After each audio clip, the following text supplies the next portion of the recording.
प्रकार की बुद्धि होने से मैं अमानी नहीं हो पाऊंगा। प्रतिष्ठा की आशा आकर मेरे हृदय को दूषित कर देगी और मैं नरकगामी हो जाऊंगा। हे वैष्णव ठाकुर, आप मुझ पर ऐसी कृपा करें जैसे मैं अपने बड़प्पन के अभिमान को त्याग कर अपने आप को आपके दासों का दास समझूं तथा आपका झूठा प्रसाद मैं आपके चरणों की धूलि का मैं सेवन कर सकूं। अपने आप को श्रेष्ठ समझने से दूसरों को अपना झूठा देने से अभिमान का भाव सिर पर आ पड़ेगा। इसलिए हर समय अपने आप को आपका शिष्य मानकर मैं उसी प्रकार रहकर किसी की भी पूजा को ग्रहण नहीं करूंगा। अमानी महंत होने से ही तो आप कीर्तन का अधिकार देंगे।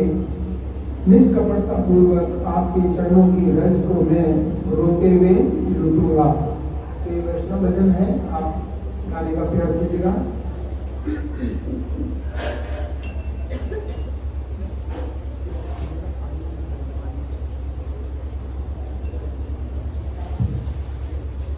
कृपा करो वैष्णव ठाकुर, कृपा करो वैष्णव ठाकुर।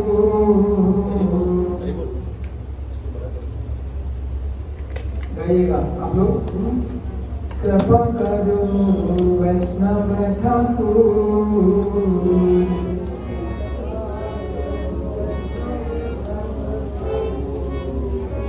कृपा करो वैष्णव ठाकुर।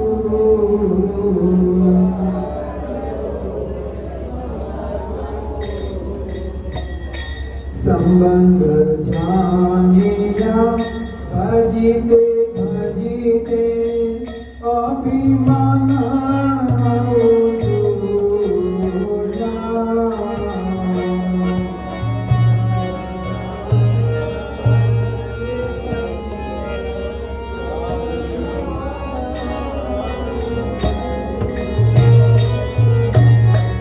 संबंध जानिया भजिते भजिते अभिमान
स्तुति श्री श्रीमती श्री भक्तिवेदांत स्वामी श्रील प्रभुपाद की, ग्रंथराज श्रीमद् भागवतम की जय, संवेद गौर भक्तवृंद की जय, निताय निताय गौर प्रेमानंदे। पहले प्रणाम करते हैं। सबसे पहले भगवान श्री के चरणों का स्मरण करते हुए ओम नमो भगवते वासुदेवाय।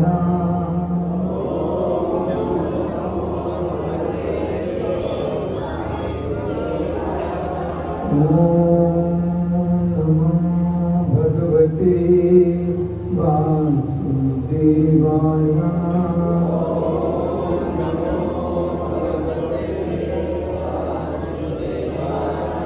ओम नमो भगवते वासुदेवाय।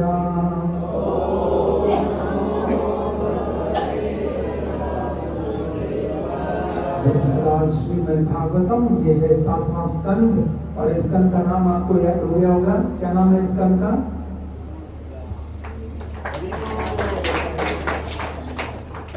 हम 2 दिन से याद कर रहे हैं ना इस स्कंद का नाम। क्या नाम है इस स्कंद का? भगवत विज्ञान, द साइंस ऑफ गॉड। क्योंकि साइंस सबसे कई बार लोग घबरा जाते हैं कि साइंस पढ़ना पड़ेगा, लेकिन सबसे बड़ा साइंस, सबसे बड़ा विज्ञान है भगवान श्री कृष्ण के साथ अपने संबंध को जागृत करना। ज्ञान का अर्थ होता है कि हु एम आई, मैं कौन हूँ, और and who is the God, और भगवान कौन है। और विज्ञान का अर्थ है, साइंस का अर्थ है what is the relation between me and God, मेरा और भगवान के बीच में क्या संबंध है। ये सबसे बड़ा साइंस है। इस साइंस को जो जान लेता है, भगवान गीता में कहते हैं कि मैं उसे अपने समान मान लेता हूँ, अपने समान मानता हूँ उसे, भगवान बोलते हैं। तो इसलिए इस श्रीमद् भागवतम के 7th कैंटो में हम लोग पढ़ रहे हैं ये 7वां स्कंद, जिसका नाम है भगवत विज्ञान, और अध्याय है 5, और अध्याय का नाम है हिरण्यकश्यपु का साधु सदृश पुत्र भक्त प्रहलाद महाराज। साधु सदृश, साधु के समान था तो राजा, लेकिन साधु के सदृश था। और श्लोक संख्या आज हमारा क्या है? 55। तो सब कुछ 5 5 5 है, 555। तो मेरे पीछे शब्दार्थ उच्चारण कीजिएगा। अर्था बोलिए सब लोग, तब सहपाठियों को संलक्षणया अत्यंत सुहावनी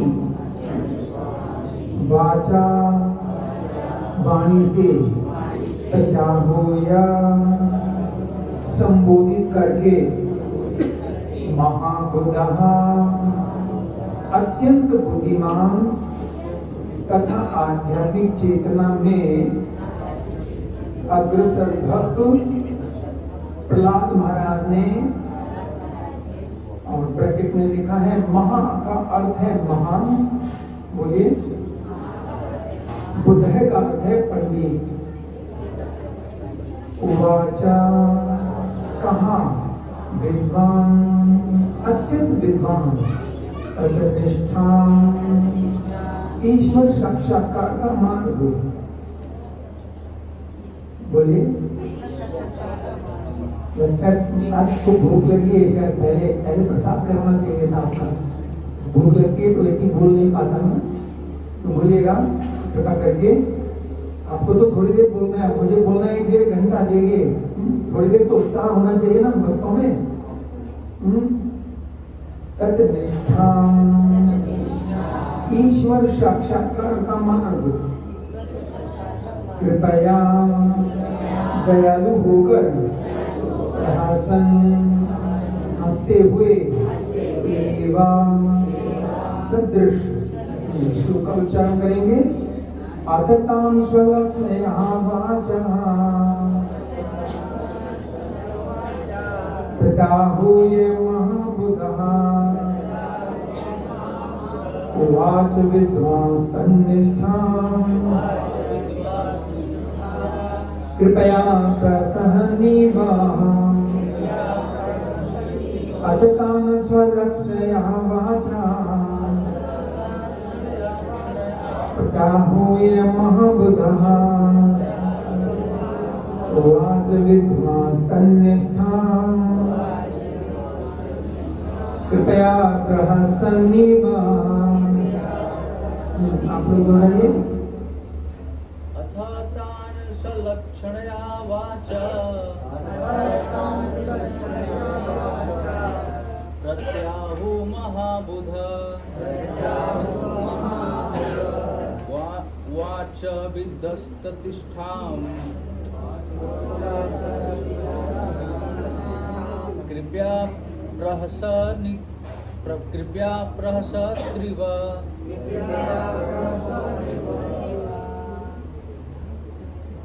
और कोई माता जी से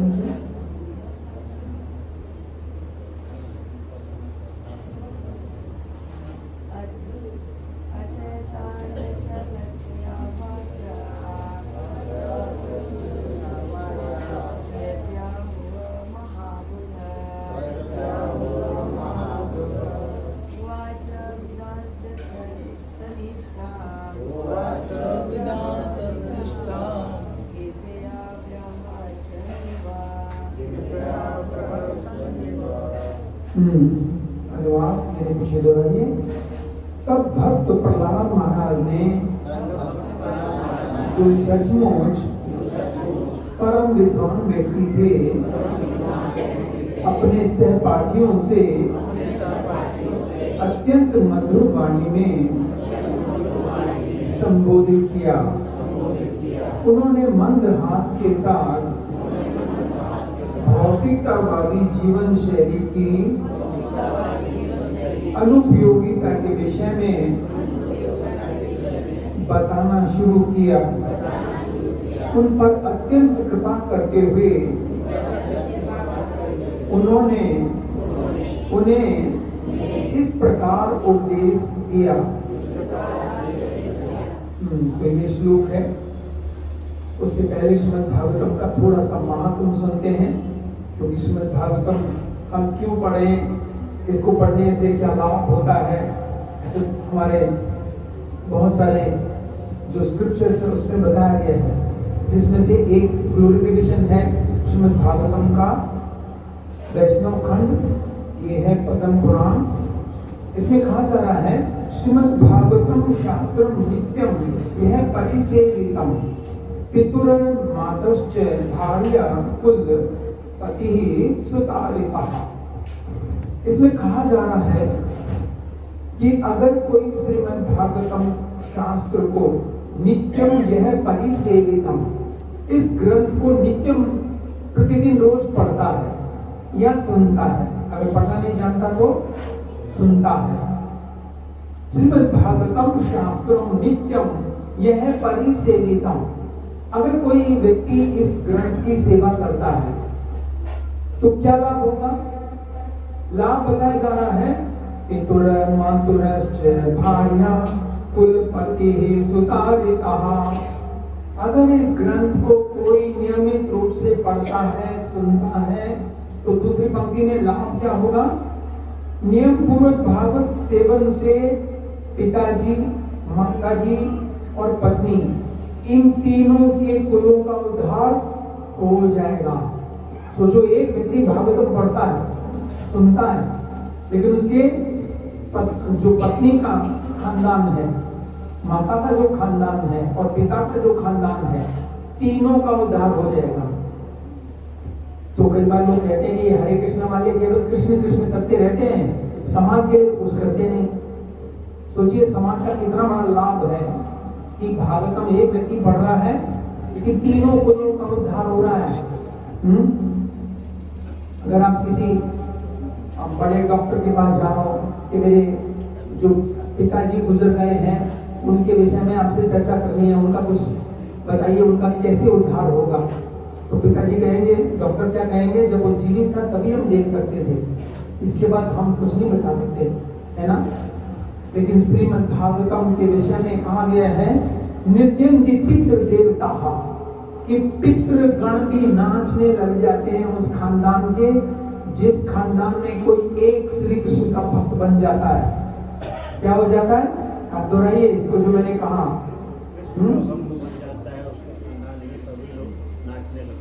उस खानदान के पितृगण नाचने लग जाते हैं कि हमारे खानदान में भी एक ऐसा भक्त पैदा हो गया है। हरे कृष्णा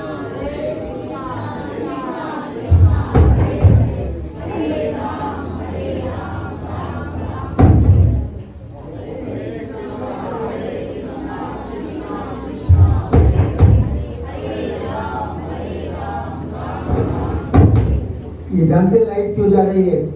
ये इसलिए जा रही है क्योंकि आप बोलते नहीं, तो भगवान ने कहा लाइट बंद करो, इससे अच्छा है। क्योंकि ये लोग आज सोच कर आए, बोलेंगे नहीं, बिल्कुल मुंह होठों को बंद करके बैठेंगे। लाइट बंद करोगे,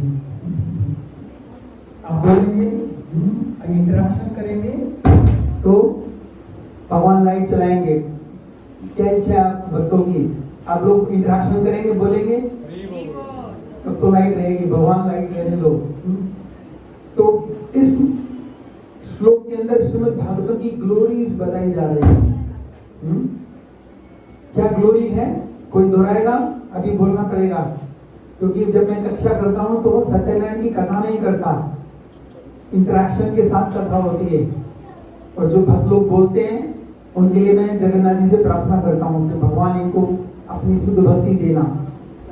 और जो घर से सोच के आके आज बोलेंगे नहीं और सब कुछ करेंगे, बोलेंगे नहीं, उनके लिए कृपा नहीं मिलेगी। देखिए तो कोई दोहराइए।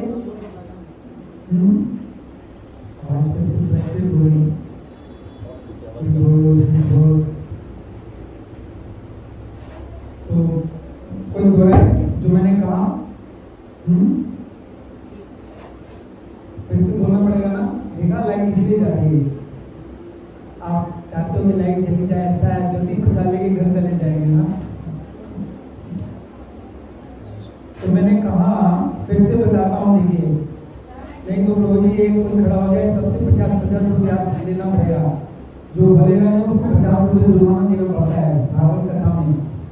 इसमें जुर्माना इसमें चढ़ाना होगा, तो ना आपका इधर दान पात्र में चढ़ा देना 50 रुपये, ठीक है? तो मैं फिर से दोहराता हूँ क्योंकि तब आगे बढ़ना चाहिए। जो पीछे बताया वो समझ में आया कि नहीं आया? हरे कृष्णा कृष्णा कृष्णा हरे राम राम राम हरे। तो मैंने बताया कि जो व्यक्ति श्रीमद् भागवतम की, अभी सब सुन रहे हैं ना लोग? कोई ऐसा तो नहीं जो नहीं सुन रहा हो? एक एक से खड़ा करके पूछेंगे क्या बताया मैंने, ठीक है?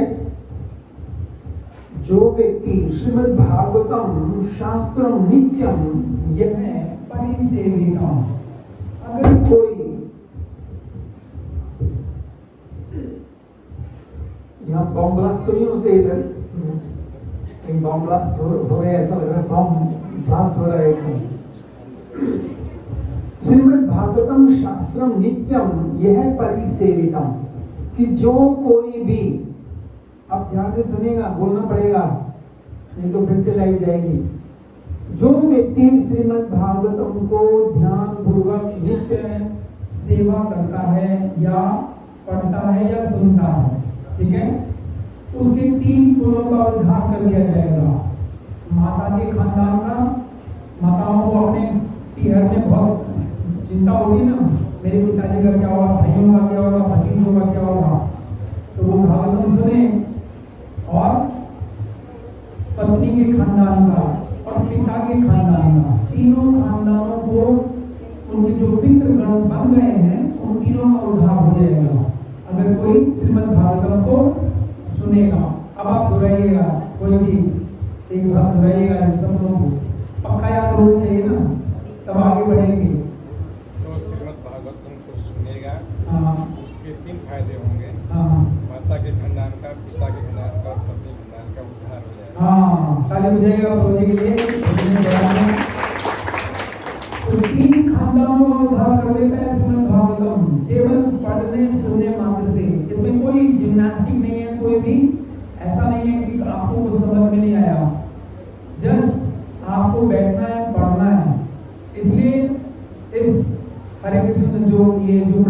केंद्र है। इसमें श्रीमद् भागवतम की कथा नित्य प्रतिदिन की जाती है। आप लोगों को आना चाहिए रोज, अगर आपको अपने पितरों की चिंता है तो, नहीं तो पंडित जी के पास जाना पड़ता है। और पंडित जी क्या बताते हैं कि आपके घर में लड़ाई झगड़ा क्यों होता है? कहते हैं वो पितर भूले हुए हैं। पितरों को मनाने का तरीका वो बताता है कि इतना दान वहां दे देना, इतना दान वहां दे देना, पितर खुश हो जाएंगे, है ना। तो सबसे अच्छा क्या है कि आप श्रीमद् भागवतम को सुनो और पढ़ो, ठीक है। ठीक नहीं होगा भाई, ऐसे रहेगा। हरे कृष्णा हरे कृष्णा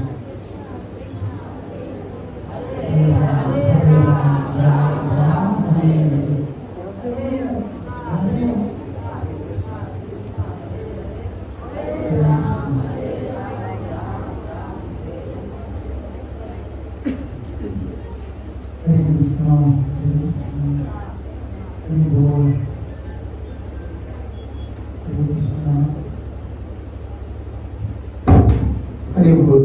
हाँ, हमें कुछ आवाज आ रही। तो हम लोग जैसा जैसा कर रहे हैं पिछले 2 दिनों से, आज ये 4थी कक्षा है। कल हमने 2 कक्षाएं की, सुबह शाम, और आज फिर सुबह भी कक्षा की।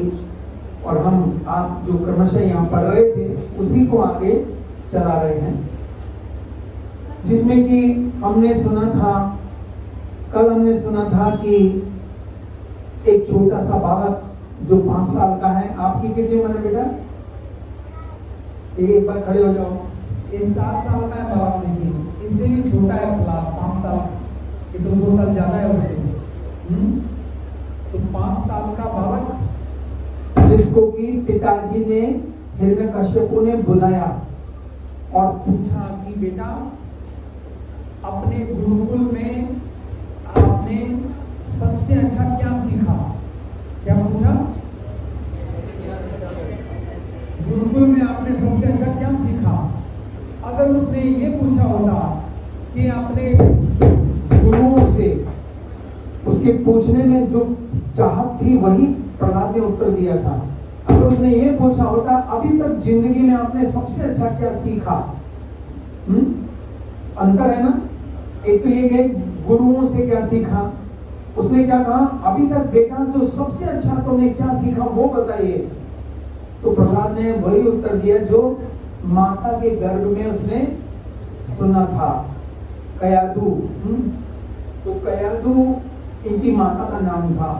उनके गर्भ में उसने सुना था श्रवणम कीर्तनम विष्णु स्मरणम पाद सेवनम अर्चनम वंदनम दास्यम सख्यम आत्मनिवेदनम। तो जब ये बताया तो हिरण्यकश्यपु ने बच्चे को गोद में से फेंक के मारा इतनी जोर से, क्योंकि वो बहुत बड़ा दुष्ट व्यक्ति था, बहुत क्रूर व्यक्ति था। छोटे से बच्चे पर भी उसे दया नहीं आई। और देखिए जिसके हृदय में दया नहीं होती तो दया का उल्टा क्या होता है? जिसके हृदय में दया नहीं होती वो याद नहीं कर सकता श्री हरि को। जो व्यक्ति मांस खाता है, जो व्यक्ति तामसिक आहार लेता है, वो उसके हृदय में दया नहीं हो सकती कभी भी। आपने से कोई सभा में कोई ऐसा व्यक्ति तो नहीं जो मांस खाता हो? अगर है तो उनसे बारंबार करबद्ध प्रार्थना है कि इस पाप कर्म को छोड़ दीजिएगा जितनी जल्दी हो सके। क्योंकि प्रभुपाद जी कहते थे a meat eater cannot be a devotee. एक जो मांस खाने वाला व्यक्ति, उसके हृदय में कभी दया नहीं होगी और वो कभी भगवान का भक्त नहीं बन पाएगा, कोई चांसेस नहीं है उसके। और उसको बहुत ही कड़ी सजा भी दी जाती है बाद में। तो दया नष्ट हो जाती है। और जैसा मैंने कहा दया नहीं होती तो याद भी नहीं कर पाता वो श्री कृष्ण भगवान को।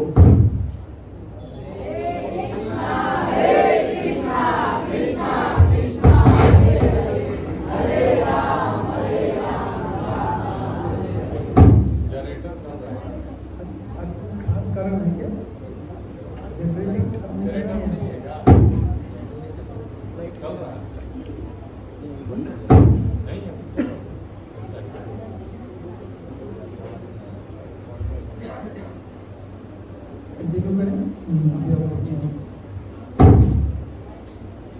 हरे कृष्ण। तो जिस पर उसे बहुत दूर फेंक दिया, तब भी भक्त होने के कारण दया थी प्रहलाद के हृदय में।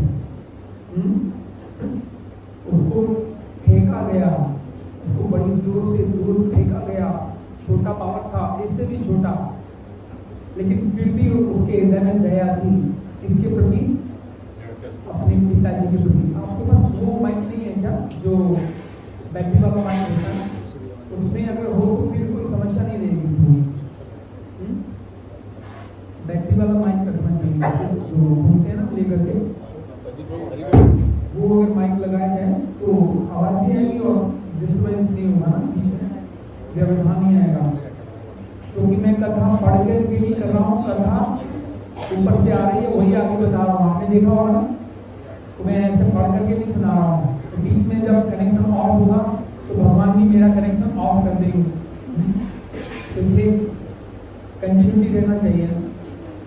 तो मैं क्या बता रहा था कि जिस समय पर हिरण्यकश्यप ने प्रहलाद को फेंका था, छोटे से बालक को, 5 साल के बालक को, तो भी एक भक्त होने के नाते, दयालु स्वभाव का होने के नाते, फिर भी प्रहलाद किसके प्रति दया कर रहे थे? हिरण्यकश्यप के प्रति दया कर रहे थे। फिर भी उन्हें समझाने लगे। देखिए, एक व्यक्ति तो पिटाई कर रहा है दूसरे व्यक्ति की, और जो पिटाई खा रहा है वो पीटने वाले को शिक्षा दे रहा है। और कई सुंदर सुंदर श्लोकों का उच्चारण किया प्रहलाद भक्त ने। एक श्लोक तो ये था, नमे विदुर सुरगणा प्रभवो नमः, नहीं, ये श्लोक है, नहीं विदुर स्वार्थ गति में विष्णु, ऐसे लोग, इसमें आवाज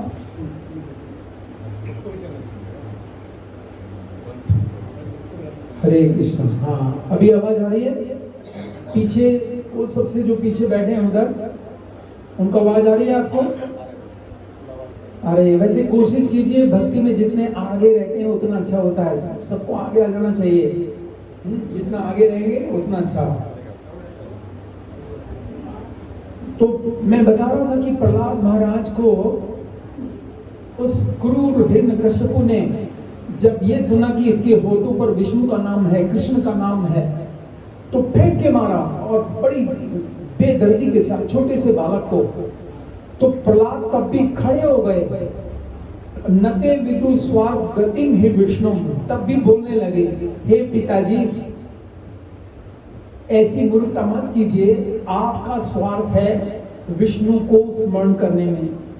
तब भी समझा रहे हैं। देखिए, होता है संसार में ऐसा, आपको कोई एक चपत लगाए और आप उसको क्या बोलो, आप उसको सुंदर सुंदर वचनों से उसे समझाओ, उसके कल्याण की कामना करो। ये श्रीमद् भागवतम है। ऐसा इसलिए कर पा रहे थे प्रहलाद महाराज क्योंकि वो भगवान श्री कृष्ण के अनन्य सेवक थे। जो भगवान के भक्त बन जाते हैं उनके हृदयों में पूरे संसार के जीवों के प्रति प्रेम का उन्माद होता है। उनके हृदय में कभी भी द्वेष नहीं होता, ईर्ष्या नहीं होती। इसलिए भूरी भूरी प्रशंसा की गई है भक्ति के इस क्षेत्र की।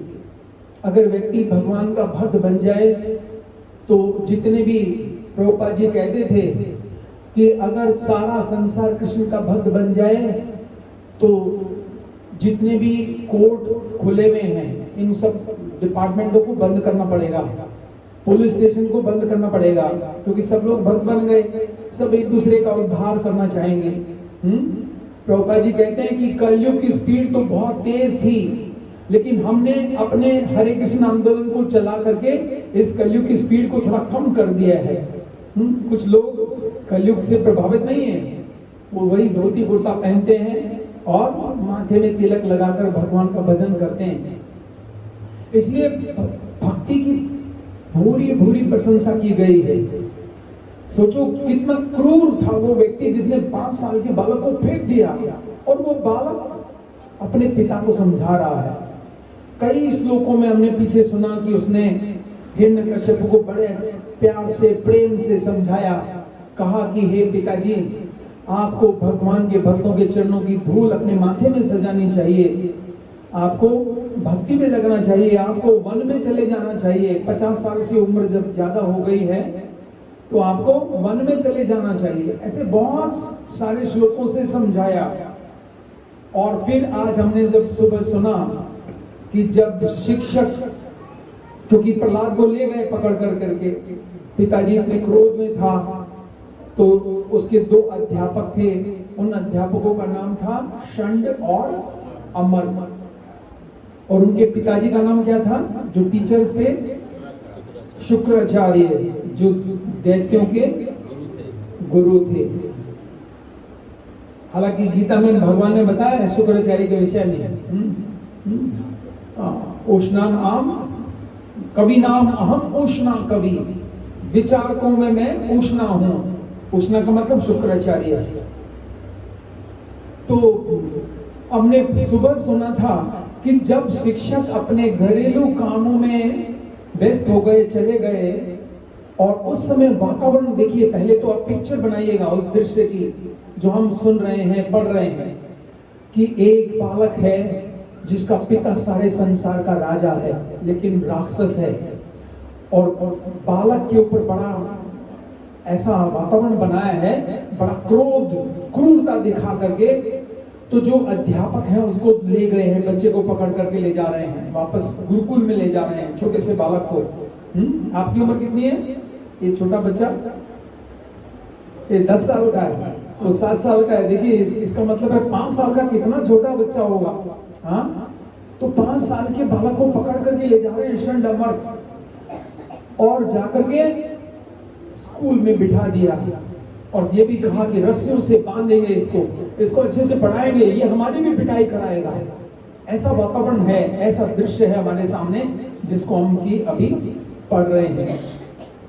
अब हुआ क्या, टीचर्स तो चले गए अपने अपने कामों में, अध्यापक तो जितने, अब बच्चों का स्वभाव होता है खेल कूद में मन लगता है बच्चों का ना, तो बच्चे आए प्रहलाद के पास कि हे प्रहलाद आओ, अध्यापकगण तो अपने अपने कामों में व्यस्त हो गए हैं, चलो खेलते हैं। तो इसकी हमने चर्चा की थी आज सुबह। अब प्रहलाद ने क्या उत्तर दिया, आज का श्लोक हमारे सामने है। तब भक्त प्रहलाद महाराज ने, जो सचमुच परम विद्वान व्यक्ति थे, इसको हम समझेंगे। प्रहलाद महाराज का खेलने में कोई रुचि नहीं थी। वो जानते थे कि जो ऐसे खेल हैं जो भगवान से संबंधित नहीं है, उनको खेलने से कोई ज्यादा लाभ नहीं होने वाला, उससे केवल मनोरंजन होता है, आत्मरंजन नहीं होता है। क्या नहीं होता है? 2 शब्द होते हैं, एक होता है मनोरंजन और एक होता है आत्मरंजन।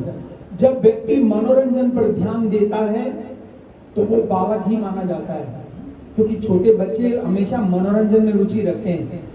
बालकों को आत्मरंजन से कोई ज्यादा रुचि नहीं होती।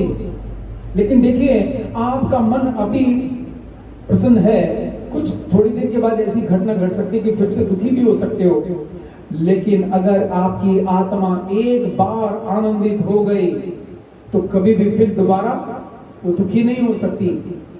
इसलिए श्रीमद् भागवतम में पहले स्कंद के 2 अध्याय के 6 श्लोक में इस बात को कहा गया है, सवे पुंसाम परो धर्मो यतो भक्तिरधोक्षजे अहेतुकी अप्रतिहता ययात्मा सुप्रसीदति। भागवत में कहा गया है, सारी मानवता का एक ही उद्देश्य है, पूरी मानवता का एक ही उद्देश्य है, सवे पुंसाम परो धर्मो, एक परम धर्म है सबका, कि भक्ति करनी चाहिए किसकी? अधोक्षज भगवान की। अधोक्षज का अर्थ होता है वो भगवान जो इन चमड़े की आंखों से नहीं दिखाई देते, उनके लिए आंखों को दिव्य बनाना पड़ता है, अधोक्षज। और भक्ति कैसे करनी चाहिए? अहेतुकी अप्रतिहता। भक्ति का मतलब जहां हेतु हो गया तो उसे भक्ति नहीं कहते। जैसे आपके यहाँ भी गाते होंगे ना, सुख संपत्ति घर आवे कष्ट मिटे तन का, कि सुख संपत्ति घर आ जाए और कष्ट भी मिट जाए तन का, तब बोलूंगा जय जगदीश हरे। तो वास्तव में ये भजन है, ये आरती नहीं है। आरती का मतलब होता है जो पुजारी जी दीपक में उतारते हैं। पुजारी क्या करते हैं, 4 बार चरणों में घुमाते हैं और बीच में नाभि प्रदेश में और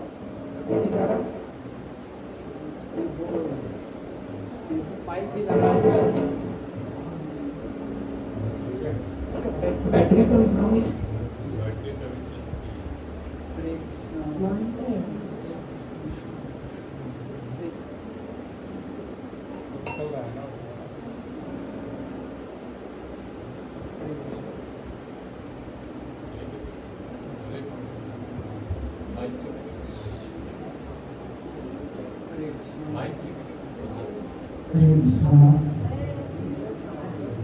हरे कृष्णा कृष्णा कृष्णा हरे हरे, हरे राम राम राम हरे हरे।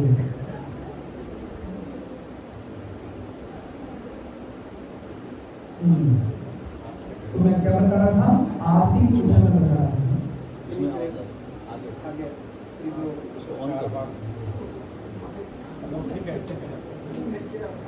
दबा के रखो।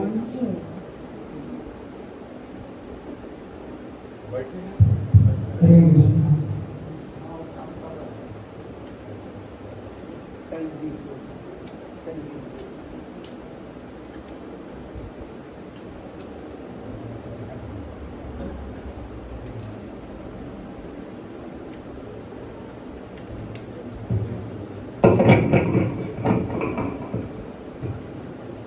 हरे कृष्णा। तो मैं बता रहा था कि आरती का मतलब क्या होता है, ये भी आप समझ लीजिएगा। आरती शब्द बना है आर्त से। किससे बना है? दुख। आर्त का मतलब होता है दुख। एक गीता में श्लोक है ना, जिसमें भगवान ने बताया, चतुर्विधा भजन्ते माम जना सुकीर्तनो अर्जुन। आर्त अर्थार्थी, ज्ञानी और जिज्ञासु भरत ऋषभ भाव। तो आर्त का मतलब होता है दुख। तो भगवान का जो दुख होता है ना, कलेश, भगवान का जो कष्ट होता है, उसको पुजारी उतारते हैं दीपक में। आरती का मतलब ये नहीं कि एक भजन लिख दिया, गणेश जी की आरती, दुर्गा जी की आरती, शिव जी की आरती, वो भजन है। आरती का मतलब है जो पुजारी दीपक में उतारता है भगवान का कलेश, भगवान का दुख, भगवान का कष्ट। तो आप कहोगे भगवान का भी कष्ट है क्या? भगवान को भी बहुत कष्ट होता है, बहुत दुख होता है भगवान को। भगवान का कष्ट श्रील प्रभुपाद बताते हैं अपने एक लेक्चर में कि जिस प्रकार से मेरा ये हाथ है, इसकी उंगली मेरे शरीर का एक अंग है, समझ आया? ठीक वैसे ही हम जितने भी प्राणी हैं, श्री कृष्ण के शरीर के एक भिन्न अंश हैं। कौन से वाले अंश हैं? भिन्न अंश हैं, अभिन्न नहीं, भिन्न अंश हैं। क्योंकि गीता में वो कहते हैं ममे मांसो जीव लोके, जीव होता है सनातन, मन षष्ठानि इंद्रियाणि प्रकृति स्थाने कर्षति। तो जितने भी जीव हैं श्री कृष्ण के भिन्न अंश हैं। अंश होने के कारण अगर मेरी उंगली को चाकू से काटा जाए तो कितना दर्द नहीं होगा, पेनफुल होगा। तो इसी प्रकार से जब जीव संसार में आकर के और श्री कृष्ण को भूल जाते हैं तो भगवान को भी दुख होता है, बहुत पीड़ा होती है, कष्ट होता है भगवान को कि मेरे अंश थे और दूसरी ओर मुख कर करके संसार में जी रहे हैं। तो प्रभुपाद जी कहते हैं ये भगवान का सबसे बड़ा कष्ट है, पीड़ा है, आर्त। लेकिन जब पुजारी जी उसको दीपक में उतार लेते हैं तो भाव क्या है पुजारी का, दीपक घुमाने का, कि भगवान का दुख अब दीपक में उतर आया है और फिर सबको भगवान का कलेश बांटा जाता है। तो जिनको पता नहीं होता वो भीड़ में किसी को गिरा करके भी आता है, भाई मुझे भी लेने दो दीपक, मुझे भी दीपक लेने दो, क्योंकि दीपक लेने से हो सकता है मेरी भी लॉटरी लग जाए, है ना। लेकिन ये भगवान का कलेश बांटा जाता है। कौन सा कलेश? कि उनके अपने पुत्र अपने घर लौटे। और जब हम दीपक लेकर के सिर में हाथ लगाते हैं, इसका क्या मतलब? हे प्रभु, आज से आपका दुख हमारा हुआ, हम जाएंगे हरि नाम निकालेंगे, घर घर जाएंगे, घर घर में जाकर के हरि नाम गाएंगे, कुछ भक्तों को भी साथ में लेंगे। ये वही भाव है हरि नाम का कि भगवान का दुख अब हमारा दुख हुआ। इसलिए श्री चैतन्य महाप्रभु जब माथे में हाथ रखकर बैठे थे तो कह रहे थे कि मैं आ गया संसार में, अब भी लोग भगवान का भजन नहीं कर रहे हैं, तो मैं क्या करूं? तब हरिदास ठाकुर और नित्यानंद प्रभु ने कहा, प्रभु चिंता ना करिए, आप चिंता मत करो, हम जाएंगे घर घर। तो आप मेरे पीछे बोलिए, उन्होंने ये जाकर के गाया था, बोलो कृष्ण भजो कृष्ण करो कृष्ण शिक्षा, बोलो कृष्ण भजो कृष्ण करो कृष्ण शिक्षा, बोलो कृष्ण भजो कृष्ण करो कृष्ण शिक्षा, बोलो कृष्ण भजो कृष्ण करो कृष्ण शिक्षा। कृष्ण माता कृष्ण पिता कृष्ण धन प्राण, कृष्ण माता कृष्ण पिता कृष्ण धन प्राण, कृष्ण माता कृष्ण पिता कृष्ण धन प्राण, कृष्ण माता कृष्ण पिता कृष्ण धन प्राण। ये भिक्षा मांगते थे। जो हरिनाम में हमारे भक्त जा रहे हैं, उनका भी यही भाव होना चाहिए कि प्रभु हम घर घर जाएंगे, सबको कानों में सुना के आएंगे इस मंत्र को। और ये भिक्षा मांग रहे हैं, ये भिक्षा है, मांगी यही भिक्षा, यही भिक्षा मांगने आए हैं हम आपके द्वार पर। तो वास्तव में भगवान के जो भक्त होते हैं, इसी कारण से ये जो आर्त उतारा जाता है, भगवान का दुख उतारा जाता है, तो दीपक में लेकर के सबको इसलिए बांटा जाता है, हे प्रभु आज से आपका कष्ट हमारा हुआ। तो प्रहलाद महाराज ऐसे सचमुच परम विद्वान व्यक्ति थे। कैसे व्यक्ति थे? विद्वान शब्द बनता है वित्त से, वित्त।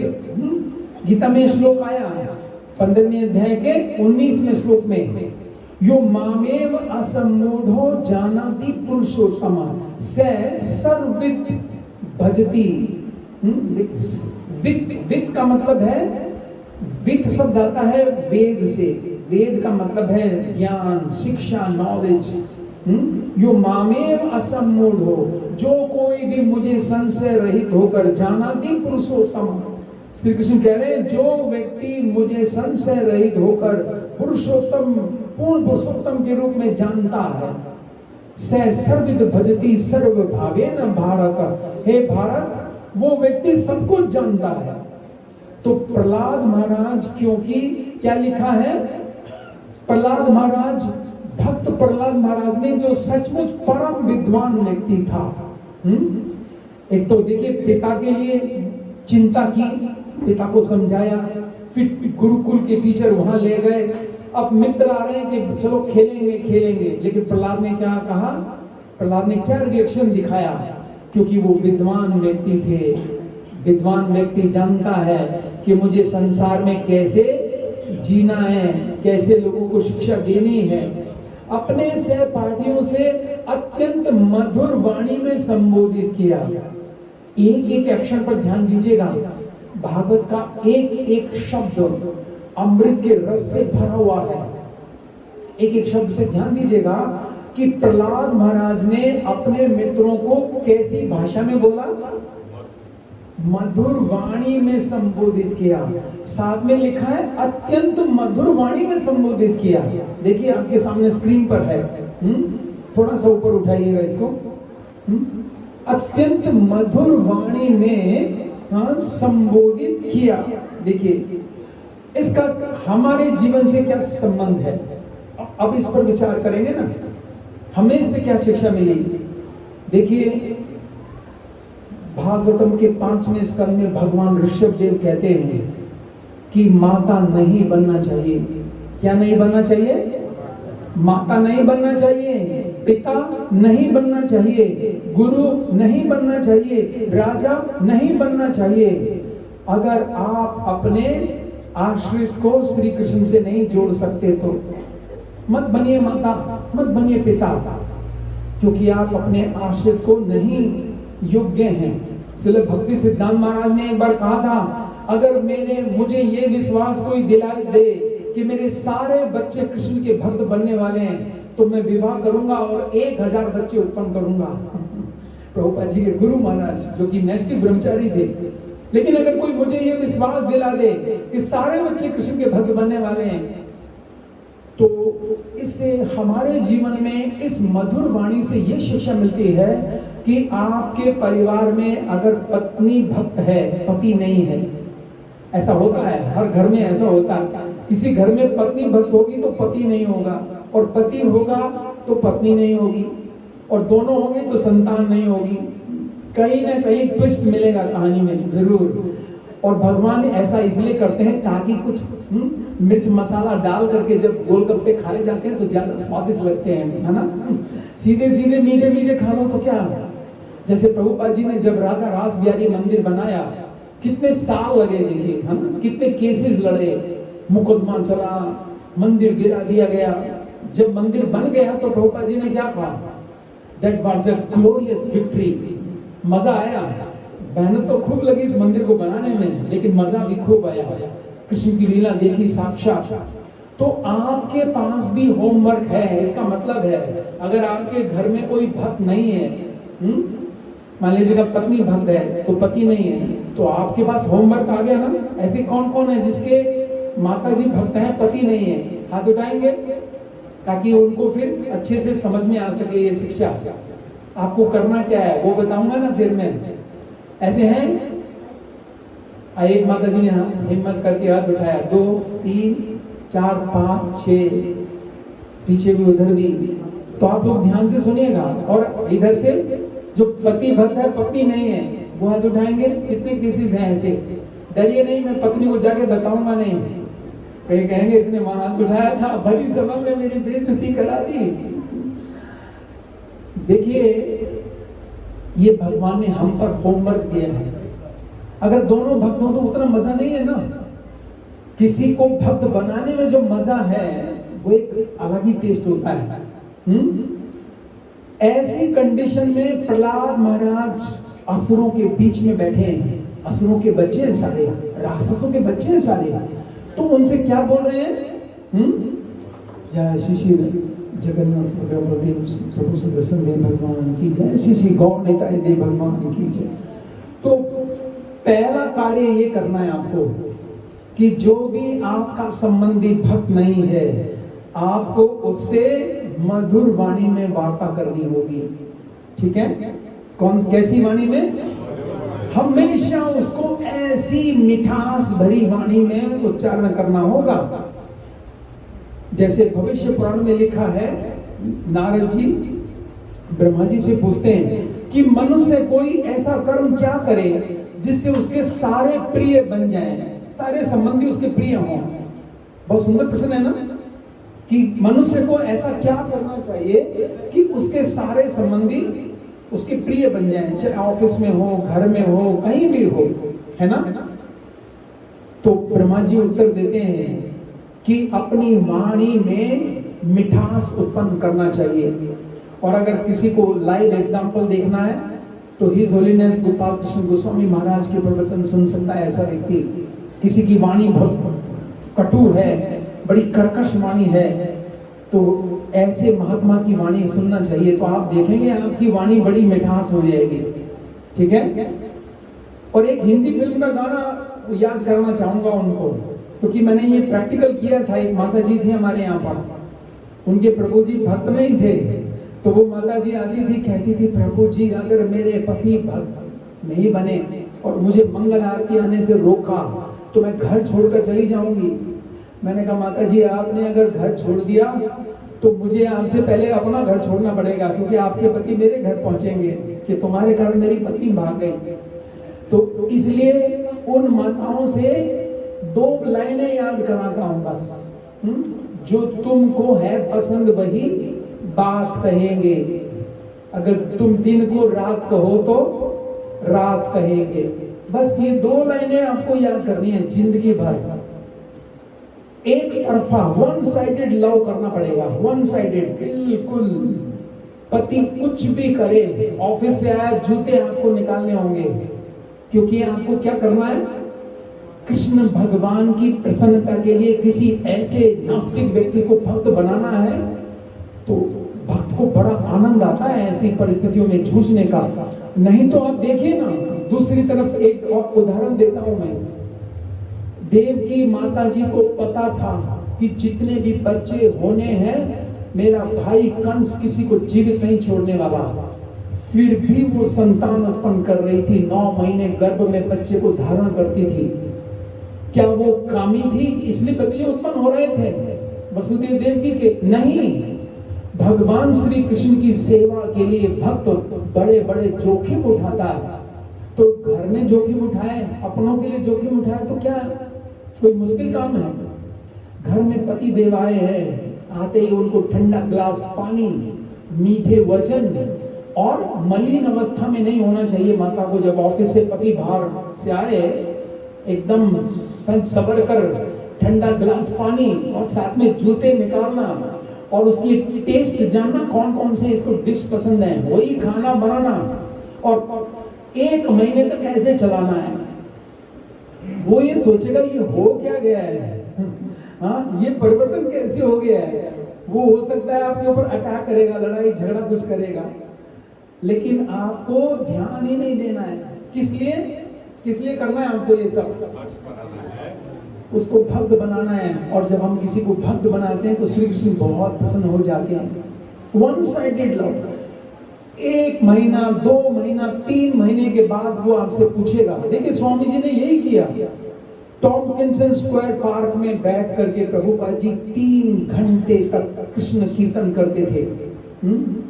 मैं प्रभु जी से चर्चा कर रहा था कि जब आप हरिनाम निकालने के लिए जाते हो तो आपको नए नए कच्चा माल मिलता है, नए नए भक्त जुड़ते हैं, उनके कानों में आवाज आती है, तो आपके सेंटर में आएंगे, पूछेंगे भाई क्या गा रहे हैं लोग, है ना। अगर आप ऐसा नहीं करेंगे तो नए भक्त नहीं मिल पाएंगे। 3 महीने तक प्रभुपाद ने ऐसे कीर्तन किया, 3 घंटे रोज, अमेरिका के न्यूयॉर्क शहर के टॉम्किंसन स्क्वायर पार्क में। और जब वो लोग, प्रभुपाद जी कहते हैं हिंदी के प्रवचन में, वो लोग अपने पार्क में अपने कुत्तों को भी ले आते थे, कुत्ते भी लाते थे और साथ में बस पार्क में घूमने आते थे।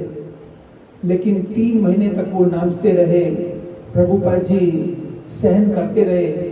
और 3 महीने के बाद उन्होंने पूछा कि स्वामी जी हम आपका शिष्य बनना चाहते हैं, कोई नियम कानून है तो बताइए। प्रभुपाद जी ने कहा this is the day which I am waiting, कि मैं इंतजार कर रहा था कि एक दिन ऐसा आप कब पूछोगे मुझसे, है ना। तो स्वामी जी क्या कर किया देखिए, स्वामी जी भागवतम भगवत गीता लेकर के जाते थे, बेच करके उससे आटा चावल दाल खरीदते थे और उसको अपने आप पकाते थे, पका करके भगवान को भोग लगाते थे।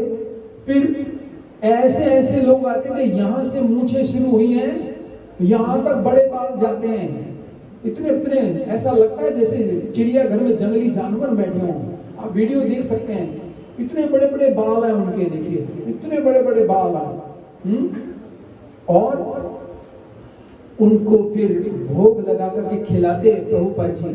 उनको खाना भी नहीं आता था, दोनों पांव ऐसे फैलाकर खाना खाते हैं और फिर झूठे बर्तन छोड़ करके चले जाते हैं। स्वामी जी उन बर्तनों को साफ करते 72-70 साल की उम्र में, और उन बर्तनों को सजाते, और तब जा करके ये हरे कृष्ण आंदोलन शुरू हुआ। सोचिए अमेरिका के लोगों को इस नाम जप में लाना कोई आसान कार्य नहीं था। वो तो ये भी नहीं जानते थे who is this boy and who is this girl. Radha Krishna का चित्र देखकर कहते थे who is this boy and who is this girl. उनको ये भी नहीं पता ये भगवान है। तो समझ में आ गया, जिनके पति भक्त नहीं है और जिनके माताएं भक्त नहीं है, आपको जूते तो नहीं निकालने लेकिन साड़ी दिलानी पड़ेगी। जिन भक्तों की पत्नियां भक्त नहीं है उनको बिना मतलब के बाजार ले जाना पड़ेगा। हमारे सेंटर में ला सकते हैं, मंदिर में ले जा सकते हैं। हमारे सेंटर में एक माता जी थी, वो भक्त, प्रभु जी भक्त बन गए देखिए, और माता जी भक्त नहीं थी, तो उसने अपने घर से बुला लिए बहुत सारे लोग, कह रहे हैं ये मुझे छोड़कर भागेंगे, क्यों? इन्होंने पता नहीं जपमाला हाथ में ले लिए, किसी साधु बाबा के चक्कर में आ गए। तो हम उनकी पत्नी को फिर मंदिर लेकर गए कई सप्ताह तक, और वहां जाकर पेस्ट्री खिलाते, सुंदर सुंदर उसको जो रसगुल्ला है, संदेश, वो खिलाते। थोड़ी दिन के बाद वो भक्त बन गई। तो ये जो लिखा है, अपने सहपाठियों से अत्यंत मधुर वाणी में संबोधित किया, क्योंकि प्रहलाद महाराज जानते हैं किसको भक्त बनाना है। दैत्य पुत्रों को भक्त बनाना है। दैत्य क्यों कहा गया? अब में से कोई जानता है प्रभु जी कि दैत्य क्यों कहा गया इनको? जितने भी ये असुर के बच्चे सब दैत्य हैं। दैत्य क्यों? इसका कारण है ना खास, क्योंकि कश्यप ऋषि की पत्नी थी दो, एक नाम था दीति, एक थी अदिति। अदिति के बच्चे कहलाए आदित्य और दीति के बच्चे कहलाए दैत्य। और गीता में कृष्ण ने कहा दैत्यानाम प्रहलादो अस्मि, दैत्यों में मैं प्रहलाद हूं। तो प्रहलाद महाराज को जब ये कहा गया आओ खेलेंगे, तो प्रहलाद ने क्या किया? बड़ी मधुर वाणी में सबको संबोधित किया। देखिए कहा गया है अगर आपकी वाणी में सुशीलता है, शालीनता है और बड़ी सुहावनी है, गीता में 17वें अध्याय का 15वां नंबर श्लोक है, उसमें कृष्ण ने कहा है हे अर्जुन, वाणी की तपस्या होती है अत्यंत रुचिकर, मधुर, क्षुब्ध ना करने वाले वाक्य बोलना वाणी की तपस्या है। वाणी की तपस्या होती है। हाँ, अगर वाणी में चोट लग जाए भोजन करते करते, दांत से आपकी जिभ्या कट जाए, तो बिना मल्लम के ठीक हो जाती है ये वाणी। लेकिन इसी वाणी से अगर आप किसी को चोट पहुंचा दो तो पूरा जन्म भी बीत जाए तब भी वो चोट ठीक नहीं हो सकती। ये वाणी ऐसी है। तो इसलिए महाभागवत प्रहलाद महाराज को जब खेलने के लिए आमंत्रित किया गया, तो अपने सहपाठियों से अत्यंत मधुर वाणी में संबोधित किया। प्रभुपाद जी मॉर्निंग वॉक में जाते थे इधर जुहू में। देखिए कितनी सुंदर घटना है। जब प्रभुपाद मॉर्निंग वॉक में जाते थे तो एक लड़का आता था, हमेशा दौड़ करता रहता था सुबह सुबह। तो एक दिन स्वामी जी ने कहा कि रुको प्लीज स्टॉप, तो रुका। स्वामी जी ने उसको कहा कि आज से आप हरे कृष्ण मंत्र का जप शुरू करो। उसने कहा स्वामी जी ठीक है, मैं आज से ही शुरू कर देता हूँ। और प्रभुपाद के पास माला थैली थी एक्स्ट्रा, उसको दे दी, ये लो आज से। उसने कहा जी स्वामी जी मैं जप करूंगा। तो शिष्य ने पूछा स्वामी जी ये लड़का यहाँ से जा रहा था, आपने उसको बोला आप जप शुरू करो और इसने एकदम स्वीकार कर लिया, ऐसा कैसे संभव है? आप कोई जादूगर है क्या? देखिए स्वामी जी ने क्या कहा, ध्यान से सुनिएगा। स्वामी जी ने कहा कि मैं प्रतिदिन यहाँ से मॉर्निंग वॉक में जाता था और यही लड़का दौड़ करता हुआ रोज आता था। इस लड़के के लिए मैं रोज प्रार्थना करता था, इस लड़के के लिए मैं रोज प्रार्थना करता था। और इतने जब दिन बीते तो मैंने आज इसको रोक करके कहा कि ये हरे कृष्ण की माला इसी के लिए लेके चलता था मैं, एक दिन मैं इसको जरूर बोलूंगा। और जब माला दी तो उसने कहा मैं जरूर करूंगा। तो एक दिन से नहीं होगा। अगर आप किसी को भक्त बनाना चाहते हो, उसके पिछले पाप उसको मुंह से नाम नहीं लेने देंगे। उदाहरण कौन है? एक भक्त थे ना, आज हम किसी के घर में गए थे, उनका नाम था वाल्मीकि। वाल्मीकि जी इसका उदाहरण है ना। हाँ, रत्नाकर डाकू के नाम से थे। जब नारद जी ने कहा राम का नाम बोलो, तो क्या बोला उसने?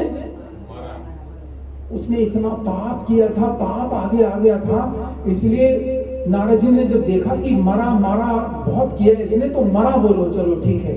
तो मरा मरा मरा मरा मरा राम राम राम राम राम करते करते पद्म पुराण में लिखा है कि एक कल्प में ऐसा भी हुआ कि श्री रामचंद्र जी आए भी नहीं थे, अभी धरती पर प्रकट ही नहीं हुए।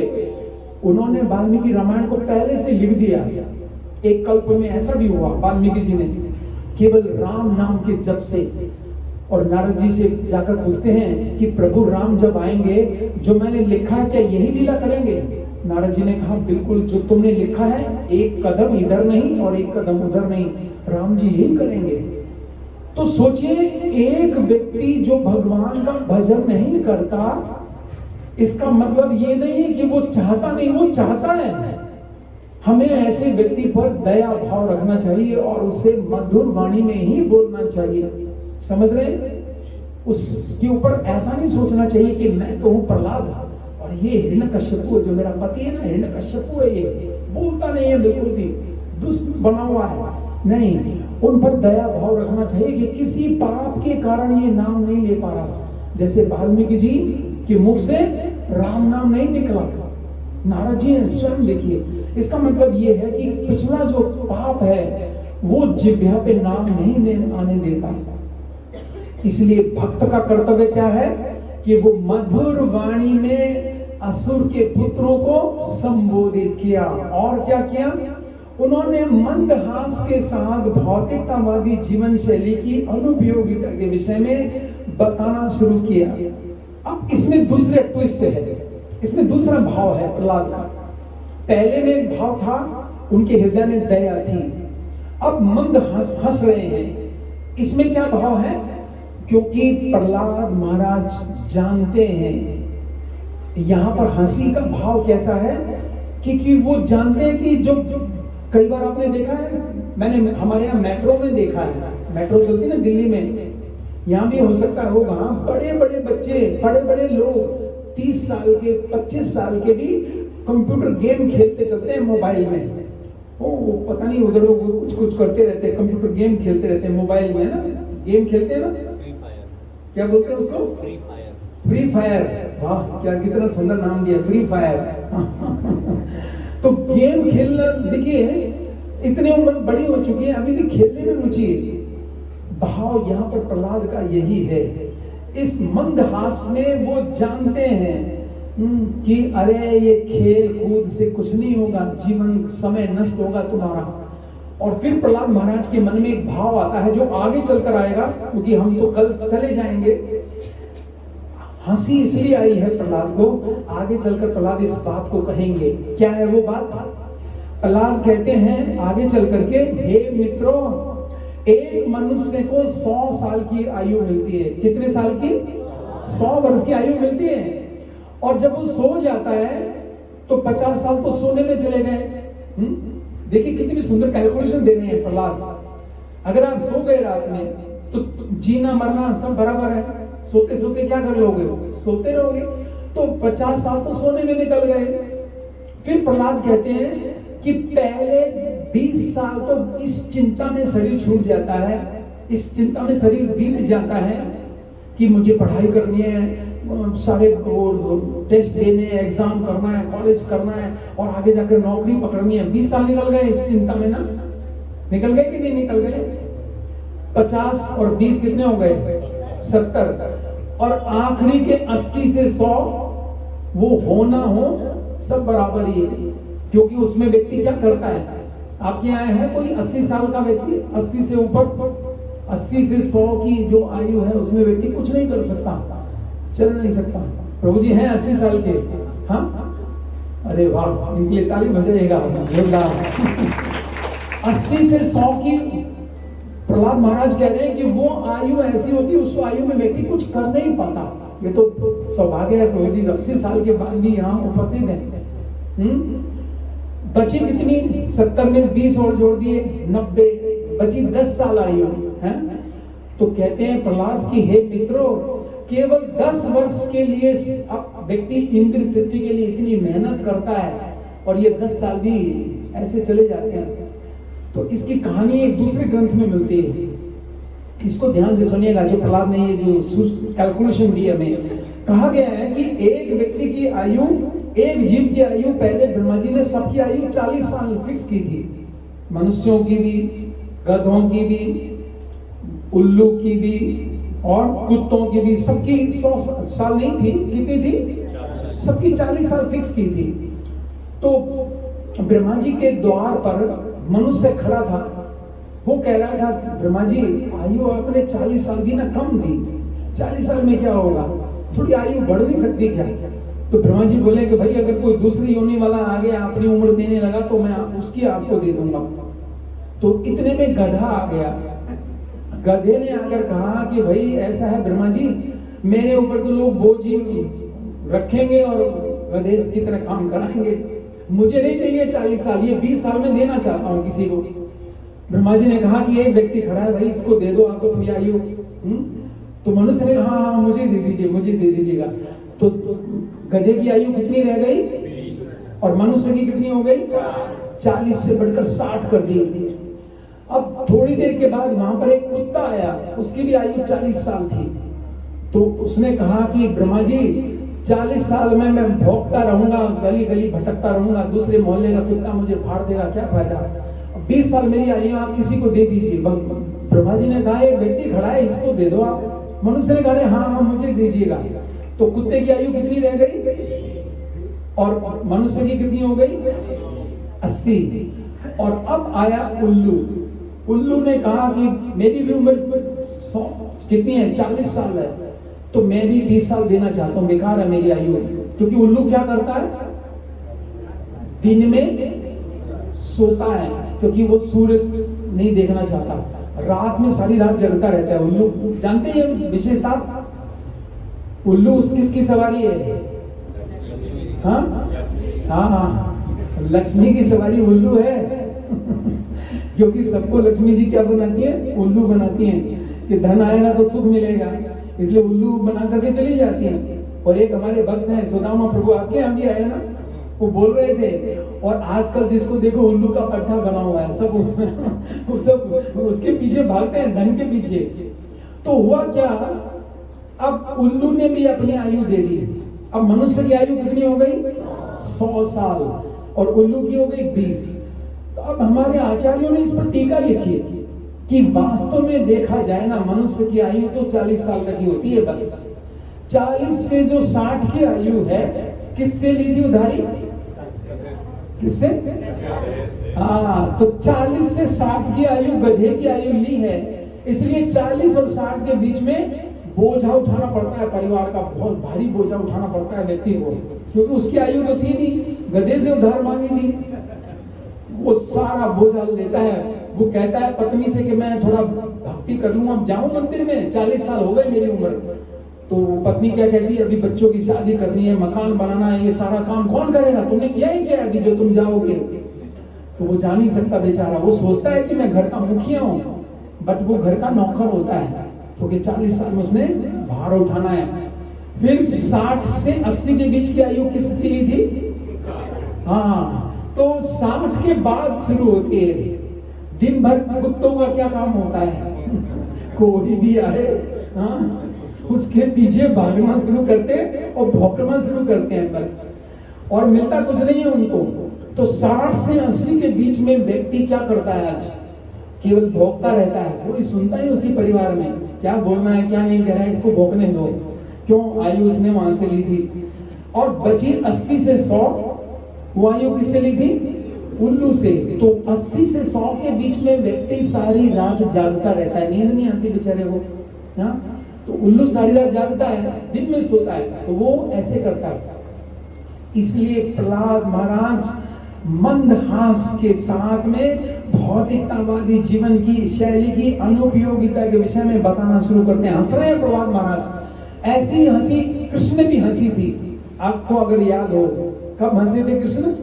जब भगवद गीता में एक श्लोक आता है, जब अर्जुन युद्ध के लिए मना करते हैं, तो भगवान ने हंसते हुए ये शब्द कहे। आता है ना, कौन सा श्लोक है वो? हाँ, भगवान ने हंसते हुए ये शब्द कहे कि तुम, वो वाला श्लोक बोलते हैं, असोच्यन सोच्यस्तम प्रज्ञावदांश्च भाससे गता सूनश्च नानो सोचन्ति पंडिता। हे अर्जुन, तुम उनके लिए शोक कर रहे हो जो शोक करने के योग्य नहीं है। जो पंडित होता है ना तो जीवित के लिए और ना मृत के लिए शोक करता है। तो यहाँ पर भक्त भी हंसते हैं और भक्तों पर भी हंसते हैं लोग। अब दूसरी तरफ चलते हैं थोड़ा सा, भक्तों पर लोग हंसते हैं। आपको किसी ने कहा है जब आप माला लेकर चल रहे हो, आपको किसी ने कहा है कि हाथ टूट गया क्या? किसी ने कहा है आपको? ना, बोलते हैं ना, वो हंसते हैं आपके ऊपर, हाथ टूट गया क्या बोलते हैं ना। तो आपको क्या कहना चाहिए? हाँ, टूट गया, उसको जोड़ने की कोशिश कर रहा हूँ, बस मेरा संबंध टूट गया है। हाँ, संबंध टूट गया, इसलिए हमने भजन गाया ना कि संबंध जानिया भजीते भजीते। देखिए पहली बोल में अभिमान हो दूर। जब हम श्री कृष्ण का भजन करते हैं तो संबंध हमारा लाइव होता है, पुनर्जीवित होता है, संबंध बनता है। तो हम पर हंस रहे हैं कौन? संसारी व्यक्ति, लेकिन हम भी हंसते हैं संसारी लोगों पर जब वो इस दुख के स्थान में सुख की खोज करते हैं, तो भक्त लोग भी हंसते हैं। कहते हैं ये पागल हैं ये लोग, और वो संसारी हमें बोलते हैं पागल हैं ये लोग। हम कृष्ण के लिए पागल, हम वो माया के लिए पागल। लेकिन पागल कौन है? एम्पायर डिसीजन लेगा ना कि पागल कौन है। दोनों एक दूसरे को पागल बोलते हैं। तो एम्पायर शास्त्र है। शास्त्र कहता है क्या कि मनुष्य दुर्लभो मानुषो देहो देहिनाम क्षण भंगुरा तत्रापि दुर्लभम मन्ये वैकुंठ प्रिय ग्रहणानाम। श्री कृष्ण भगवान भागवत के 11वें स्कंद में बोलते हैं उद्धव को, हे उद्धव दुर्लभो, मेरे पीछे बोलिए, दुर्लभो मानुषो देहो देहि नाम क्षण भंगुरा तत्रापि दुर्लभम मन्ये वैकुंठ प्रिय ग्रहणानाम। इसका क्या अर्थ है? कृष्ण कह रहे हैं हे उद्धव, मनुष्य जीवन बहुत दुर्लभ है, बहुत मुश्किल से मिलता है। ये कितने साल बाद? भीष्म पितामह महाभारत में युधिष्ठिर महाराज को कहते हैं कि हे युधिष्ठिर, मनुष्य शरीर 1.25 करोड़ साल बीत जाने के बाद एक जीव को दिया जाता है। कितने साल बीत जाने के बाद? 1.25 करोड़ साल बाद किसी को मनुष्य शरीर मिलता है। जब कर्मशः नीचे से ऊपर आते हैं योनियों में, अगर किसी का पुण्य हो तो मनुष्य से मनुष्य बन सकता है, लेकिन कर्मशः जब जलचर थलचर बढ़ते बढ़ते आते तब मनुष्य शरीर मिलता है। इसलिए कह रहे हैं दुर्लभो मानुषो देहो, लेकिन देहि नाम क्षण भंगुरा। लेकिन ये मनुष्य जीवन ऐसा है, एक क्षण में भंगुर हो सकता है, नष्ट भी हो सकता है। जैसे अभी आपने देखा विमान में वीडियो बना रहा था एक व्यक्ति, उसका मोबाइल मिला ना, देखा आपने वो चित्र, वो वीडियो बना रहा है, उसी समय ब्लास्ट हो गया, उतना ही वीडियो आया बस। एक पल में 242 265 हो चुकी है संख्या। तो 265 लोग एक पल में मारे गए। कितना क्षण भंगुर है ये शरीर, क्या भरोसा है हम। लेकिन ये सोचते हैं कि वो जो मारे गए वो तो मूर्ख थे, हम थोड़ी मूर्ख हैं, हम थोड़ी मारे जाएंगे, हम तो भभुआ के रहने वाले हैं, यहाँ पर दूध भी अच्छा मिलता है, इडली भी अच्छी बनाई जाती है यहाँ पर, और उसके साथ चटनी भी बहुत सुंदर मिलती है, तो हम थोड़ी मारे जाएंगे, वो तो मूर्ख है, वो लोग मारे गए। लेकिन देखिए किसी की भी मृत्यु आ सकती है इस संसार में, कोई आश्चर्य नहीं है। अगर किसी की मृत्यु हो जाए तो आश्चर्य नहीं करना चाहिए। इसलिए कृष्ण कह रहे देहि नाम क्षण भंगुरा। लेकिन उससे भी दुर्लभ वस्तु बता रहे हैं कृष्ण। उससे भी दुर्लभ क्या है? मनुष्य शरीर दुर्लभ है, उससे भी दुर्लभ क्या है? तत्रापि दुर्लभम मन्ये वैकुंठ प्रिय ग्रहणानाम। इस मनुष्य शरीर में सबसे दुर्लभ वस्तु है किसी श्री कृष्ण के भक्त का दर्शन मिलना। ये दुर्लभता बहुत ज्यादा है, बहुत मुश्किल से किसी ने पिछले जन्मों में कोई मोती रतन दान दिए होते हैं, तब जाकर के श्री कृष्ण के शुद्ध भक्त का दर्शन प्राप्त हो पाता है संसार में। नहीं तो बहुत मुश्किल है, बहुत मुश्किल है कि व्यक्ति को इस जंजाल से निकाला जा सके। कहते हैं सूरज में भी इतनी ताकत नहीं जो हृदय में जाकर के रोशनी कर दे। हृदय के अंधेरे को सूरज भी नहीं मिटा सकता, लेकिन साधु क्या होता है? साधु हृदय के अंधकार को भी दूर कर देता है। इसलिए सूर्य से भी ताकतवर साधु बताया है शास्त्रों में। इसलिए हमें भक्तों की शरण में जाना चाहिए, भक्तों का संग करना चाहिए किसी भी प्रकार से। इसलिए प्रहलाद महाराज यहाँ पर हंस रहे हैं, और भौतिकता में देखिए आप कितनी भी प्रगति कर लीजिएगा, वो सब नष्ट हो जाएगी। जैसे शरीर छूटा सब मिट्टी हो जाता है, एक पल में मिट्टी हो जाता है। आपने जितना भी उपार्जन किया है, भौतिक शिक्षा, भौतिक धन, भौतिक मकान, दुकान, व्यापार, एक पल में खत्म आपका। इस पर मुझे कहानी याद आ रही है, समय है ना अभी। इस पर एक सच्ची घटना याद आ रही है कि एक बार क्या हुआ कि एक व्यक्ति ने बहुत सारा धन इकट्ठा किया, कमाया, और उसने ये सोचा था कि मैं एक दिन ऐसा घर बनाऊंगा कि मेरे रिश्तेदार, मेरे पड़ोसी सब देखने आए कि ऐसा घर इसने बनाया। पूरा जीवन उसने मेहनत की, खूब धन जोड़ा, और फिर उसने मकान बनाना शुरू किया। जिस दिन मकान का गृह प्रवेश होना था, उससे 2 दिन पहले उसकी मृत्यु हो गई, क्योंकि काफी वृद्ध हो गया था। अब गृह प्रवेश होना था, अब लेकिन क्या करे, शरीर छूट गया, और इसी चिंतन में शरीर छूट गया उसका कि अरे मैंने घर बनाया था, 2 दिन के बाद ही इसका गृह प्रवेश होना था और मृत्यु आ गई आज। अब भगवान ने, देखिए, वो व्यक्ति चला गया, उसके कर्म देखे तो किसी नीची जाति में उसको जन्म दे दिया उसी गांव में, और वो जैसे ही हुआ 12-15 साल का, उसने जूता ठीक करने का काम शुरू किया और कहीं बैठ करके जूते ठीक करता था सड़क पर। पता नहीं भगवान ने उसको पिछला जन्म याद दिलाना था। 1-2 साल तक बैठकर वो वहीं जूते ठीक करता रहा। एक दिन उसने कहा कि यहाँ ज्यादा जूते ठीक कराने वाले लोग नहीं आते, शहर में चलता हूँ। तो धीरे धीरे करके अपना सामान लेकर के वो उसी घर के सामने आ गया जो घर उसने पिछले जन्म में बनाया था। उसके घर के सामने एक पेड़ था, उसके नीचे बैठ गया और वहां पर जूते ठीक करने लग गया। जूते ठीक करता रहा। कुछ दिन के बाद उसकी दृष्टि उस मकान पर जाने लगी और देखने लगा, क्या है, कितना सुंदर मकान है ना, किसने बनाया है इसे, कितना धन लगा होगा इसमें, कितना समय लगा होगा इसमें, कितना सामान आया होगा, कितने लोगों ने इसे बनाया होगा, कितने लेबर लगी होगी, इसी विचारों में खोया रहता है। एक दिन भगवान ने उसे पिछला जन्म याद दिला दिया। कह रहे, ये मकान तो मैंने ही बनाया था, मैं ही था इस घर का स्वामी। उसने उठाए जूते सबको फेंक दिए और सीधा घर की घंटी बजाने लगा, खोलो खोलो दरवाजा खोलो। अंदर से उसके बेटे आए, बड़े बड़े हो गए थे वो, तो पहले जब शरीर छूटा था तो छोटे थे, अब तो काफी बड़े बड़े हो गए थे। उसने कहा, किस लिए दरवाजा खोले? उन्होंने देखा ना वो जूता ठीक करने वाला बहुत जोर जोर से बजा रहा है दरवाजे। उसने कहा, अरे मैं तुम्हारा पिताजी हूँ, मैंने ये मकान बनाया था पिछले जन्म में, मैं ही हूँ तुम्हारा पिताजी। तो जो छोटा भाई था साथ में आया, बोले कि अरे हमारी कितनी बेइज्जती कर रहा है ये व्यक्ति, जूता ठीक करने वाला कहता है मैं तुम्हारा पिताजी था, घर में लकड़ी नहीं है क्या कोई? है, लेके आओ जल्दी। लकड़ी लेकर आए और दोनों भाइयों ने मिलकर उसकी खूब पिटाई की, धुलाई की, और वो वहां से भाग गया।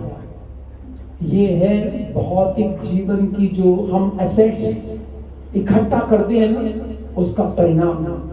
वो किसी काम नहीं आती, उस धन को, उस मकान को कोई और ही प्रयोग करता है। लेकिन कृष्ण भक्ति का जो धन है, इसको कोई बांट नहीं सकता, आपके साथ जाएगा। जो लोग ये कहते हैं ना, हम खाली हाथ आए थे खाली हाथ जाएंगे, वो झूठ बोलते हैं। ऐसा नहीं है, हम खाली हाथ नहीं आए थे, पिछले जन्मों का कर्म जो संचित था वो लेकर आए थे, पुण्य लेकर आए थे, और इस जन्म में हम जो करेंगे, धन का जो अपना जो आध्यात्मिक धन है उसको कमाएंगे, वो साथ लेकर जाएंगे। इसलिए कृष्ण अर्जुन को गीता में क्या करें? हे धनंजय। धनंजय क्यों कहा? क्योंकि तुमने असली धन जीता है, मुझ कृष्ण को तुमने जीत लिया, हे धनंजय। इसलिए अर्जुन को कृष्ण धनंजय कहकर के संबोधन करते हैं। तो हमें ये जो पंक्ति लिखी है भौतिकतावादी जीवन शैली की अनुपयोगिता के विषय में बताना शुरू किया प्रहलाद ने। आप इस बात को विश्वास कीजिए, सच्ची बात है ये कि जो भी आप काम कर रहे हो, जो भी भौतिक शिक्षा, भौतिक सुंदरता, भौतिक जो ऊंचा खानदान, जितना भी आप ये जो इकट्ठा करने के लिए मेहनत कर रहे हो, इसका कोई भी लाभ नहीं मिलने वाला है इस शरीर छूटने के बाद। केवल और केवल जो जितना भी आप कृष्ण का भजन कर लोगे, वही आपकी असली संपत्ति जुड़ रही है, वो आपके साथ जाएगी। इसलिए यमराज जी भी बोलते हैं, हे यमदूतो, तुम उन पापी पुरुषों को मेरे पास पकड़ के लाना किन पुरुषों को? जिनकी जिह्वा श्री कृष्ण का भजन नहीं करती, ऐसे पापी पुरुषों को पकड़ के मेरे पास लाना। जिनके मस्तक श्री कृष्ण के सामने झुकते नहीं, ऐसे पापी, ऐसे दुष्ट लोगों को मेरे पास पकड़ के लाना। जो लोग अपने विष्णु के प्रति जो कृत्य हैं उनको भली प्रकार से संपन्न नहीं करते, ऐसे दुष्टों को पकड़ करके मेरे पास लाना। तो यमराज जी यमदूतों को बोलते हैं। तो कौन से काम हमें करने चाहिए? क्या निष्कर्ष निकाला आपने? श्री कृष्ण के भजन करना चाहिए, या हमें प्रहलाद महाराज आगे चलकर कहेंगे, हे मित्रों, मनुष्य रेशम के कीड़े की तरह बन जाता है संसार में आकर के। रेशम का कीड़ा क्या करता है? अपने मुख से लार छोड़ता है बहुत सारी, और फिर उसमें गिरफ्तार हो जाता है, उसको बाहर निकलने की जगह नहीं मिलती, उसी में दम तोड़ देता है। तो लोग भी क्या करते हैं? इस संसार में आकर लोग इतने व्यापार शुरू कर देते हैं, पार्ट टाइम जॉब शुरू कर देते हैं। जब उनको कहा जाता है थोड़ा भगवान का भजन भी करो, तो वो कहते हैं टाइम नहीं है इतना मेरे पास, इतना समय कहाँ है जो मैं भजन करने बैठ जाऊं। तो ये रेशम के कीड़े की तरह हुआ, और इसका कोई गणना नहीं की जाएगी यमदूतों द्वारा। आप यमदूतों को ये कहोगे ना मेरे बैंक में इतने पैसे हैं, जब मृत्यु आएगी यमदूत कहेंगे हमें उससे कोई मतलब नहीं है, कितने पैसे हैं क्या है, आपने श्री कृष्ण का भजन नहीं किया, आप घसीटते हुए लेकर जाते हैं वहां पर। और फिर अंतिम पंक्ति है, उन पर अत्यंत कृपा करते हुए उन्होंने उन्हें इस प्रकार उपदेश दिया। तो इसकी चर्चा हम कल करेंगे कि क्या उपदेश दिया प्रहलाद महाराज ने। ठीक है, तो यहाँ पर विराम करते हैं। ये एक महाभागवत की कहानी हम सुन रहे हैं, एक ऐसे भक्त की कहानी है जो उम्र में भले ही छोटा है, लेकिन भक्ति का स्तर उसका बहुत ऊंचा है। वो हमें ये सिखा रहा है कि भक्ति कभी भी उम्र पर नहीं होती, उम्र से बड़ी नहीं होती, भक्ति सबसे बड़ी होती है। भक्ति कभी जात से कोई कनेक्ट नहीं होता, जात से भी ऊपर भक्ति होती है। कोई किस जाति में उत्पन्न हुआ है, पशु योनि में है या किस योनि में है, अगर कोई भगवान का भक्त है तो भगवान उसे बहुत बहुत उस पर अपनी कृपा दृष्टि करेंगे। तो आप भक्तों से यही विनती करते हैं कि मनुष्य जीवन का सदुपयोग कीजिए। इसका सदुपयोग यही है कि जिह्वा हमें ऐसी मिली है, कैसी, जो हमें नरक से निकाल सकती है। तो श्री कृष्ण का भजन करेंगे तो हम इस संकट से अपने आप को बचा सकेंगे। ठीक है, मेरे पीछे बोलिए हरे कृष्णा कृष्णा कृष्णा हरे हरे, हरे राम राम राम हरे हरे। ग्रंथराज श्रीमद् भागवतम की।